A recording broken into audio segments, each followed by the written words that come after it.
Tripura info news update. Tripura প্রদেশ Congress দলের পক্ষ থেকে 2026-27 অর্থবর্ষের পেশ করা বাজেটকে সম্পূর্ণ দ্বিচারিতার বলে আখ্যা দেওয়া হয়েছে।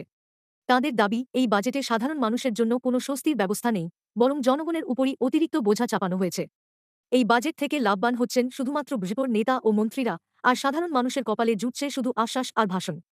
একথা সাংবাদিক সম্মেলনে উল্লেখ করেন প্রদেশ কংগ্রেস সভাপতি আশিস কুমার সাহা কংগ্রেস ভবনে।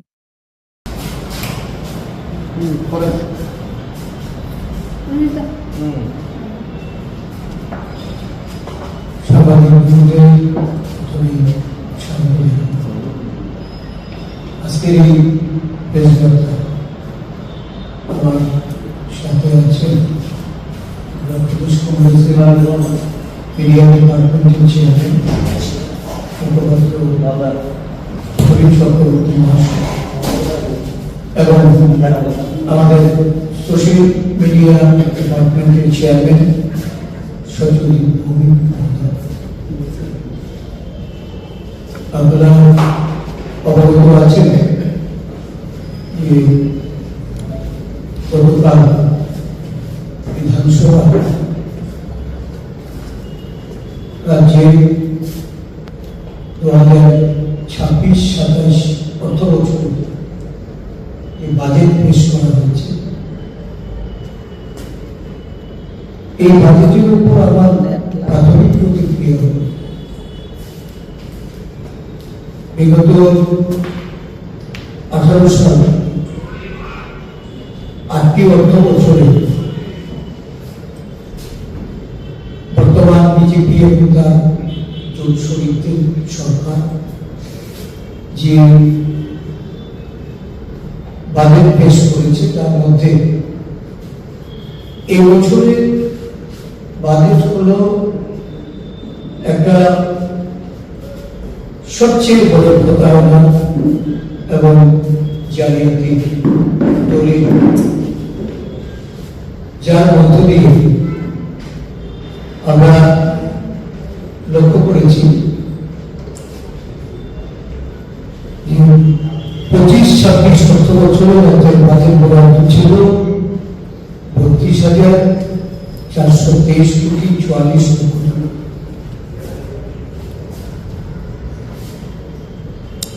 বছর শেষে সংশোধিত বাজেটে ঘাটতি দাঁড়িয়েছিল 429 কোটি 56 লক্ষ টাকা।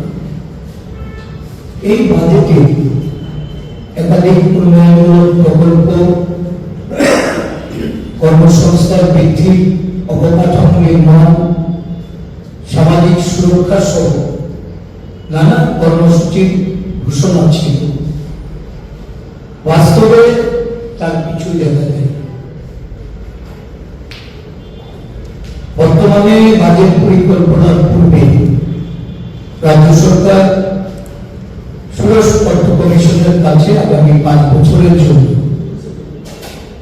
1,78,000 কোটি টাকা তারা বরাদ্দের দাবি জানিয়েছিল। এতে রাজ্যের আর্থিক চাহিদা, অবকাঠামোগত উন্নয়ন, পাহাড়ি এলাকার সমস্যাকে নিরসন, কর্মসংস্থান বৃদ্ধি, সাথে ছিল সীমান্তবর্তী রাজ্যের অতিরিক্ত প্রশাসনিক ব্যয়। কিন্তু অর্থ কমিশন যে রিপোর্ট প্রকাশ করে তাতে দাবি ও প্রত্যাশার সঙ্গে প্রাপ্তির একটা বিশাল ফারাক।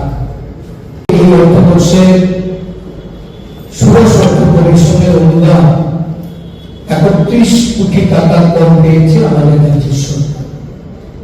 আমাদের রাজ্য সহ দেশে ছোট অর্থনৈতিক দিক থেকে দুর্বল রাজ্যগুলি বরাবরই কেন্দ্রীয় করে অংশ ও উন্নয়ন প্রকল্প সহ নানা খাতে কেন্দ্রীয় ব্যয় বরাদ্দের উপর নির্ভর থাকতে হয়। বিগত সরকার বরাবরই যা বেশি বেশি করে প্রচারে নিয়ে আসছিল, এই কর্মসংস্থান, শিক্ষক কর্মচারীদের ন্যায্য পাওনা, শিক্ষা, স্বাস্থ্য, পরিকাঠামো উন্নয়ন ইত্যাদি ক্ষেত্রে কেন্দ্রীয় সরকারের বঞ্চনার কারণে রাজ্য সরকার রাজ্যবাসীর আশা আকাঙ্ক্ষা পূরণ করতে পারছিল না। সেই ক্ষেত্রে সংকটাপন্ন সকল মানুষই বিশ্বাস করেছেন যে মোদী শাহ নেতৃত্বে যখন ডবল ইঞ্জিনের সরকার গঠিত হবে, সেই সরকার তারা যেমন আশা দেখিয়েছিল, তারা যেমন প্রতিশ্রুতি রেখেছিল যে ডাবল ইঞ্জিনের সরকার গঠিত হলে বেশি বেশি করে অর্থ আসবে। বিগত দিনের সরকার কেন্দ্রীয় বঞ্চনা বলে যে কথাগুলি রাজ্যের মানুষকে শুনিয়েছিল, যার ফলশ্রুতিতে মানুষ প্রত্যাশিত ভাবে ভেবেছিল যে কেন্দ্রের সরকার এই রাজ্যের সরকারকে, ডাবল ইঞ্জিন সরকারকে একটা ব্যাপক পরিমাণ অর্থ প্রদান করে পরিকাঠামো উন্নয়ন, শিক্ষা, স্বাস্থ্য সহ সামগ্রিক উন্নয়নের ক্ষেত্রে ব্যাপকভাবে সহায়তা প্রদান করে। কিন্তু দেখা গেল এই বাজেটে যে আমরা আয়ের সংস্থান রেখেছিলাম 33,871 কোটি 59 লক্ষ টাকা এবং গান্ধী 240 কোটি 72 লক্ষ টাকা, গত বছরের অভিজ্ঞতা বাজেটে ঋণ গ্রহণ করার প্রস্তাব দেখানো হয়েছিল 4,993 কোটি 73 লক্ষ টাকা।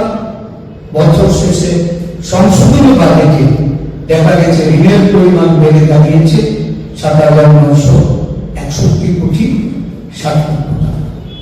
তার মানে প্রতি বছর আমাদের ঋণের পরিমাণ বেড়ে যাচ্ছে। এই সরকার যখন প্রতিষ্ঠিত হয়, তারা বলেছিল যে বামফ্রন্ট সরকার বা অতীতের সরকারগুলি দীর্ঘ সময় সরকার পরিচালনা করে প্রায় 11,000 কোটি টাকার বেশি সেখানে ঋণ তারা গ্রহণ করেছিল, ঋণের বোঝা চাপিয়ে দিয়েছে। দেখা গেল এই 8 বছরের শাসনকালে এই ঋণের পরিমাণ এটা 11,000 কোটি টাকা থেকে বেড়ে গিয়ে প্রায় 27,000 কোটি টাকা বর্তমানে রাজ্য সরকার ঋণ গ্রহণ করে। যারা এক সময় বলেছিল যে ঋণ গ্রহণ করা অর্থনৈতিক অপরাধ, আজকে একটা ব্যাপক ঋণ প্রতি বছর সরকার যখন তারা নানাভাবে গ্রহণ করছে, আজকে তাদের মন্ত্রী, তাদের সচিবরা বলছে যে দীর্ঘমেয়াদী ঋণ গ্রহণের ক্ষেত্রে সেখানে কোনো ধরনের বাধা নেই বা তার কোনো ক্ষতির কারণ নেই। তাহলে বিগত দিনগুলিতে সরকার যে ঋণ গ্রহণ করেছিল দীর্ঘ সময়ে, এই ঋণ গ্রহণ করার ক্ষেত্রে এটা যদি অর্থনৈতিক অপরাধ হয়ে যায়, আজকে এই সরকার এই অল্প সময়ের মধ্যে প্রায় 2.5 গুণের বেশি ঋণ রাজ্যবাসীর মাথায় চাপিয়ে দিয়ে এটা অর্থনৈতিক অপরাধ হবে না কেন? কেন এই ঋণের বোঝা আজকে ভারত সরকার, আমরা দেখছি একটা সময় যখন মাত্র 50 যেখানে ঋণ ছিল, এই ঋণের পরিমাণ বর্তমানে প্রায় 2,59,000 কোটি টাকা এটা দাঁড়িয়েছে। আমাদের দেশের সরকার যেমন দেশের মানুষকে ঋণ গ্রহণ করে ঋণের বোঝা চাপাচ্ছে, আমাদের রাজ্য, আমাদের সরকার প্রতি অর্থ বছর এই ঋণের বোঝা ক্রমান্বয়ে বৃদ্ধি করে এমন একটা জায়গায় নিয়ে আজকে রাজ্যটাকে দাঁড় করিয়েছে। উন্নয়নের একটা বড় অর্থ এই ঋণের সুদ প্রদানে বা এই ঋণ, যে ঋণের একটা অংশ মেটাতে গিয়ে খরচ করে দিচ্ছে। গত বছর এই মেটাতে 2,039 কোটি 94 লক্ষ টাকা খরচা হয়েছে। তাহলে এই যে উন্নয়নের যে প্রতিশ্রুতিগুলি বাজেটে থাকে, বাজেটের উন্নয়নের প্রতিশ্রুতি বাস্তবায়িত করার ক্ষেত্রে যে অর্থের প্রয়োজন, না কেন্দ্রীয় সরকার দ্বারা এই অর্থ তারা প্রদান করে আদায় করে তারা এই প্রকল্প বাস্তবায়িত করতে পারছে, না রাজ্য সরকারের আয় বৃদ্ধি করে। কারণ রাজ্য সরকারের আয় বৃদ্ধি করার ক্ষেত্রে তারা যে সমস্ত দেখলাম এবার তারা আয় বৃদ্ধির কথা বলেছে, রোড শেষ বাড়িয়ে দিয়ে মানুষের উপর বোঝা চাপিয়ে দিয়ে তারা যে তাদের অর্থ আদায় করতে চাইছে, এতে জনগণের বর্তমান পরিস্থিতিতে দেশের মুদ্রাস্ফীতি, যুদ্ধজনিত কারণে মানুষের হেসেলে যে ধরনের খরচা বৃদ্ধি পেয়েছে, সেই তুলনায় আজকে না আয়ের সংস্থান আছে না কর্মসংস্থান আছে। উন্নয়ন বলতে এই সরকার কেন্দ্রীয় অর্থ আনতে যেমন ব্যর্থ, রাজ্যের আয় বৃদ্ধির ক্ষেত্রে বা ছোট রাজ্য হিসাবে উত্তর পূর্বাঞ্চলীয় যে সরকারি যে আর্থিক সহায়তা, এই সহায়তা আদায় করতেও তারা ব্যর্থ। মূলত ডাবল ইঞ্জিন সরকার এখানে ঋণগ্রস্ত একটা অর্থনৈতিক ব্যবস্থা তারা পরিকাঠামো এই রাজ্যবাসীর জন্য তারা উপহার দিতে চলেছে।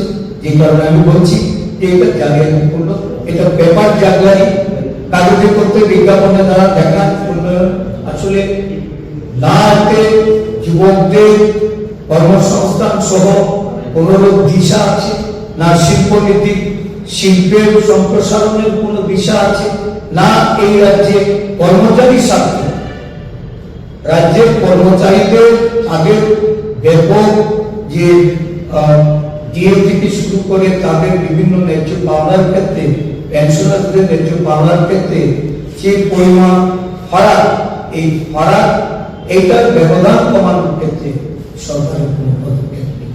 তাই এই বাজেটকে আমরা বলবো যে এটা এই রাজ্যের মানুষের দুর্দশা পূরণ করার ক্ষেত্রে সম্পূর্ণভাবে ব্যর্থ। বিগত দিনে যেমন তারা ব্যর্থতার দলিল তারা প্রস্তুত করে জনসম্মুখে নিয়ে এসছে, এবারের বাজেটে আরেকটা ব্যর্থতার দলিল আমাদের সামনে খারাপ এসেছে। আমরা এর বিরোধিতা করি এবং রাজ্য সরকারের এই ভূমিকা, যেখানে কমিশনের কাছ থেকে আদায় করতে তারা ব্যর্থ, কেন্দ্রীয় সরকারের কাছ থেকে অর্থ আদায় করতে ব্যর্থ সরকারের আমরা এই বাজেটকে এইটাকে আমরা কোনোভাবেই সমর্থন করতে পারি। ধন্যবাদ। Subscribe to Tripura Info and press the bell icon so that you never miss any latest updates and news on Tripura.